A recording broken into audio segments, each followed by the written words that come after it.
करी थी। 4 साल बाद हम लोगों को एक बहुत बड़ा फैसला कोर्ट के माध्यम से प्राप्त हुआ है, सत्य की जीत है। आज मैं भोजशाला में यहाँ पर धार में आज मैं दर्शन करने के लिए आया हूँ। इतने बड़े फैसले के बाद जो माता सरस्वती ने हमारे ऊपर कृपा करी है और जो फैसला हमारे हित में आया है, हिंदुओं के सनातन समाज के पक्ष में आया है, तो आज हम दर्शन करने के लिए यहाँ पे भोजशाला आए हुए हैं।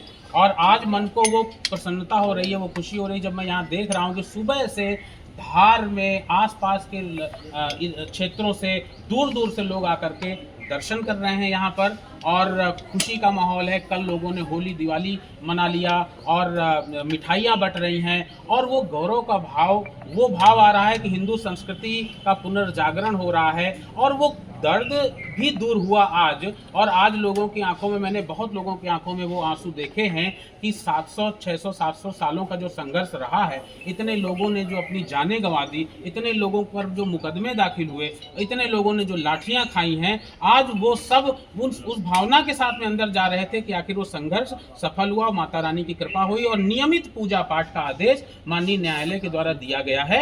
और बहुत ही जल्दी जो लंदन में हमारी जो मूर्ति रखी हुई है माता वाग्देवी की, वो भी हम लाएंगे और ला करके यहाँ पर स्थापित करेंगे। सरकार से कहा गया है कोर्ट ने कि लंदन में जो मूर्ति है उसे यहाँ पर स्थापित किया जाए, क्या प्रयास लगते हैं, कब तक सरकार? देखिए, हमारा मानना ये है कि इस मुद्दे को जानबूझ करके लंबे समय तक लटकाया गया था।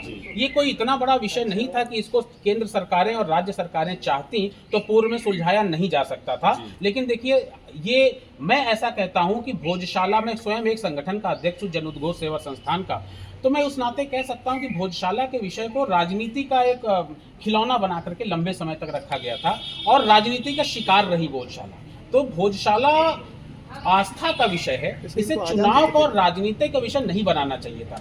और बहुत सारी मूर्तियां, बहुत सारे ऐसे ऐतिहासिक जो प्रमाण वाली जो चीजें हैं, मूर्तियां हैं, वो बाहर के देशों से, जो पूर्व में विदेश में लंदन में जा चुकी हैं या अंग्रेजों के जमाने में गई थी बाहर, उनको लाया जा चुका है। वो आज भी केंद्र सरकार के द्वारा वो प्रक्रिया जारी है। इसके लिए बहुत सारे प्रत्यावेदन दिए गए, अलग अलग जगहों से दिए गए, अलग अलग लोगों के द्वारा दिया गया, लेकिन आज भी वो मूर्ति नहीं लाई गई। तो क्या हम इतने कमजोर हैं कि उस मूर्ति को लंदन से ला नहीं सकते, जबकि वहां पर ब्रिटिश गवर्नमेंट ने कह दिया है कि आप मूर्ति को ले जा सकते हैं और वहां पे भोजशाला में आप उसको स्थापित कर सकते हैं। हम आपको तभी मूर्ति, उन्होंने एक शर्त रखी है कि हम आपको मूर्ति देंगे जब आप इसको इसकी ओरिजिनल प्लेस पे स्थापित करेंगे। तो अब तो हाईकोर्ट का फैसला भी आ गया, तो अब यदि किसी प्रकार की कोई रुकावट मान लीजिए रही भी होगी, तो अब मुझे लगता है केंद्र सरकार को एक्शन लेते हुए उस मूर्ति को लाने के लिए स्वतः पहल, इससे हमारे आवेदन की आवश्यकता को न समझते हुए स्वतः पहल करते हुए उस मूर्ति को ला करके